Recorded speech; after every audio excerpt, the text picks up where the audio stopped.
So, this weekend I had the chance to see either Nolan's masterpiece, The Odyssey, who everyone is talking about, or risk my luck with this little unknown movie that seemed to garner positive critics. And since I think that it would be more cohesive and pleasant to slam my forehead on the deck of a cargo ship while its horn blows up my eardrums than watching another of Nolan's overblown, overhyped movies, I decided to try out this piece. Oh, and just to be completely clear, I absolutely couldn't care less about Nolan's casting. He could hire a whole cast of dancing pros with top hats and wigs to act in his movies. I still wouldn't. Wait, that would be actually pretty funny. Anyway, some people won't watch The Odyssey because they are racist jackasses. I won't watch The Odyssey because I just hate Nolan's style, his plot hole ridden messes, and how he keeps using the same time back and forth as a desperate gimmick. We are not the same. That said, let's dive into The Invite. Not to be mistaken with the 2015 horror movie The Invitation, or the 2022 The Invitation, which is also a horror movie but unrelated to the 20th. Anyway, The Invite is a comedy drama directed and starred by Olivia Wilde, and it's also a direct remake of the 2020 Spanish comedy The People Upstairs, Sentimental, by Seth Gay. This is the story of Angela, played by Olivia Wilde, and Joe, played by Seth Rogen. Yes, a couple whose marriage is in a rather dire straits. He is a music teacher, she is a housewife, and they keep bickering every single time over everything. One day, Angela invites the upstairs neighbors Hawk, played by Edward Norton, and Pina, played by Penelope Cruz, so they can come over and have a nice dinner, all without telling her husband, who hates the other couple because of their constant loud sex. And since you know that this is a comedy drama, I don't have to say that the dinner will end up explosive. Well, this is a movie about a dinner. Yes, like My Dinner with Andre. If My Dinner with Andre had twice as many people and was about sex, relationships, and miserable lives instead of being about art, culture, and miserable lives. This kind of movie needs a more versatile kind of cast, able to be at the same time simplistic, but dominate emotional highs and lows, even more complex when you add comedy timing. For that, Olivia Wilde decided to bring the big guns right from the get-go, herself included. She already has quite an experience in several kinds of works, from comedies to dramas and more. Most people will either recognize her from the House series or Quoha from Tron. And here, she plays a neurotic housewife desperate for attention and validation. Her acting technique gravitated more towards the farce comedy, with more agitated body language and expressions, and while normally this would be a bad thing, let's just put a pin on this. Anyway, she was really good here. Her acting gravitated more towards the frenetic and the comedic, which could make it a bit too cartoonish for those who expected a more serious film, but this is contrasted very well with Seth Rogen's acting. And Seth Rogen acts as Seth Rogen. He's really good at being the slightly buttered, somewhat awkward guy, and of course he will smoke a joint. Seth Rogen will get rid of his beard, but the only way he will be separated from his cannabis is if it's a kid's movie like Teenage Mutant Ninja Turtles, but pretty much like a version of Kevin Costner made of flesh capable of facial expressions instead of wood, Seth Rogen fits like a glove into his character. To counterbalance Wilde's frantic, desperate acting, Rogen is the relatable chill dude who has a chip on his shoulders, and needless to say, after his long career in comedy, the only thing he knows more about than comedic timing is joint rolling. Yeah, I'm a one-trick pony in comedy, just like Rogen. I kid, but seriously though, I'm a total square, but dude's joints look so fine I'd be willing to try out. And this is basically a bad comedy filler because there isn't much to say about him here. His acting fits, he found his acting niche, he doesn't wiggle out of his comfort zone much, but he's quite good at it, be it in more tense moments or sillier moments, and dominates the emotional highs and lows well, just like Norton. By now, it's no surprise that Edward Norton also gravitated into playing Edward Norton. But unlike the antivirus, he is efficient here in his role and can take care of more than one task at a time. He seems pretty much at ease in the role of a sexually liberated guy who basically has life figured out and finds the problems of others amusing.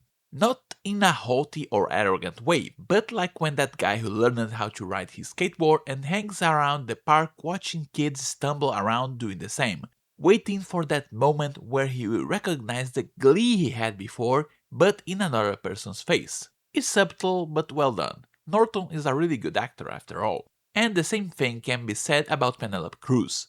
Anyone familiar with her work knows that she can be an acting behemoth just like her husband, Javier Bardem. And here, her acting is, interestingly, emulating her equivalent character in the original movie, Laura, played by Belen Cuesta there, but adding her own traits in the process. And this is insanely harder than it looks like. Her acting is a bit of a mix between a dash of Pollyanna, who sees the good in everything and everyone and is often willing to try to disarm awkward situations, but is also not afraid of censoring someone or trying to control said situations before it escalates. She is a therapist. She wants to nurture the best in people, knows what she's seeing, but unlike her boyfriend, she knows when things are getting out of line. So, this movie only had space for 4 actors, and the casting choice was really good. Each actor is quite experienced in their field, playing each character with different styles that mesh together in amusing ways. Now for the writing. Well, any of my, 140 viewers know that normally I hate North American adaptations because more often than not they cut important content, replacing it with their cliches, to the point where the story ends just a bundle of USA tropes wearing the skin of the original work. And especially in this case, where the original is a rather acid comedy with couples having to face their differences in the light of a friendly neighborhood visit. This is the story of a failing marriage of individuals so buried in their bitterness and hostility that the only way they can break through the cycle of daily fights is when the wife goes over the husband and invite people in. And the invited couple is met with a vicious problem. But in this bickering mess, they see something worthwhile that they want to bring out. But they are no saints either, and sometimes their eagerness further messes things up. There are talks about sexuality, kinks, and other topics considered to be hairy by prudish people. So, one could expect what's originally a sharp and tense comedy to devolve into toilet humor when adapted to North American cinema. And that didn't happen here. There is not a single moment of crass jokes or toilet humor. Pretty much all comedy comes from the clashes between people and their different views and their behavior. Angela is a mess of a person that desperately seeks validation and contact, while Joe sees everything through bitterness and wants to be left alone in his misery. Hawk is a guy named Hawk, who wants to connect with his neighbors and lacks some common sense, and Pina is a therapist that knows a mess when she sees one, and also knows that she isn't this couple's therapist. The clashes are somewhat funny, the dialogues aren't sharp, and you won't see rapid fire comedy of old because it dances in a tenuous line between being serious and facetious. Whenever it's time to talk about sexuality, everything's taken 100% seriously. Pina's advice is real and solid. Her position as a therapist isn't mocked or made fun of by the narrative. She is competent and treated as such, which makes this movie the most mature story I've seen Seth Rogen in. After stepping out of the movie theater, I got curious and checked the original to see what was changed, replaced, or kept. And I have to say that this adaptation was scarily loyal, following the original's beats, structure, even dialogues, but adapting and fleshing out the characters in a different way, using the common elements of North American media. But instead of replacing elements from the original, these tropes and cliches are insanely toned down and merely used as spice. For example, the original was really subtle at the start with the dynamic relationship before blowing things up. But since generally North American comedies aren't fond of subtlety, these moments were transformed into foreshadowing. And while there were dashes of farce, they were still kept within the credible. I actually know someone exactly like Angela.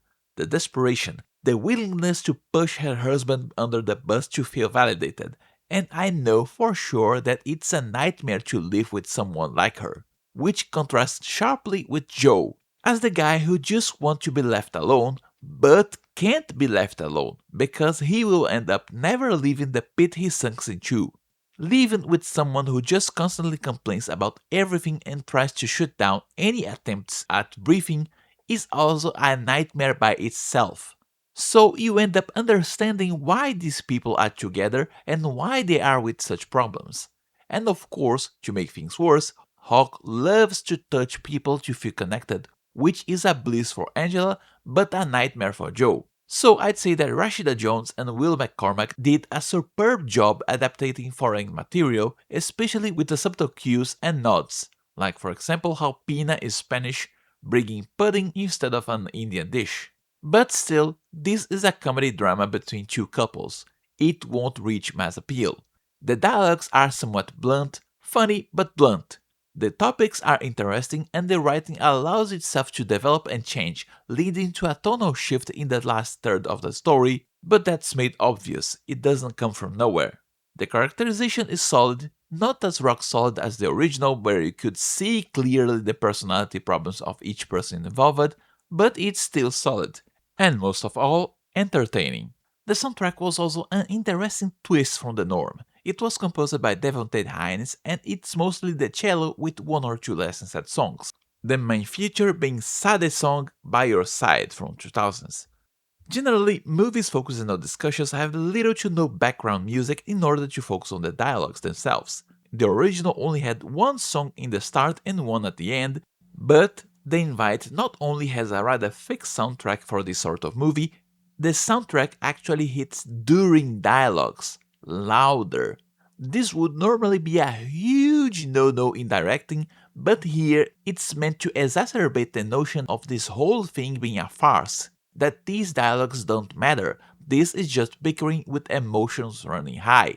It follows the pacing of the conversation, getting more frantic the louder and more intense the bickering gets, and then it just explodes interrupting, which shows that this is a really good musical directing. Speaking of, normally I don't talk about directing specifically. I talk about the camera work and visuals and then if there is anything left noteworthy, I bundle it with the acting. And most of the time I put it on the tip of the spear, so to say, speaking about it first because it's the first thing that viewers would notice about this movie. In the Invite's case, I had to make an exception because it's by miles ahead the best thing about this movie. Olivia Wilde was insanely good as a director. The whole movie happens in a small apartment, but she was able to dominate every facet of directing. Timing, pacing, to a point I haven't seen in years. Different parts of the house have different color schemes in order to not get dull. The only thing that she doesn't use is tracking cameras, because everything else, every single trick of the trade is used in single accounts movies is here. We have an insanely good framing. The focus can be split into two characters at the same time. We have different angles. We have a contrasting framing, where one character is put in front of the other to reinforce an impression of a relationship. We have framings that follow the background cello. Getting back to the pin at the start about making her character more prone to bouts of panic, vocal and frantic, that would normally be seen as a dirty mental deviation, here is used to basically trigger the highs and lows of the pacing. I noticed this at first, but could only appreciate fully after first watching the original. The addition of these more farcical elements were used to basically give the movie a rhythm. Awkwardness starts, it escalates, it's followed by the cello, it explodes and then wanes. If we are seeing Angela and Joe bicker too much, there is a break to see them actually agreeing, even getting giddy with each other. We end up understanding why they are still together even though they bicker too much. You can see the little embers of what was once a great marriage. In contrast, the original was relentlessly oppressive. There was barely a break between the husband being a snide asshole and the wife being absolutely tense and bitter about everything. And the directing there focused more on the characters in a more simplistic directing. And of course here, Edward Norton added his own material because he is Edward Norton, and of course Seth Rogen reacted accordingly with an ad-lib. But under Olivia Wilde's directing, this just added to the scene, it wasn't detrimental. So yeah, I have to say that this was one of the best directings I've seen in the last 5 years, more or less. And it's surprising, but I actually prefer this one to the original. While I also recommend you to watch if you can, and obviously this movie wouldn't be possible without the writing of Seth Gay, The Invite beats the people upstairs in every single round except acting, which I can't compare due to both methods being completely different. The Invite has an insanely better directing, tied with an efficient soundtrack, a good adaptation that breaks the enormous tension and knows how to go up and down. I know this movie won't be for everyone, but I do recommend you to check it out if you can. That's all for today, thank you very much and see you all next time. Remember to like and subscribe.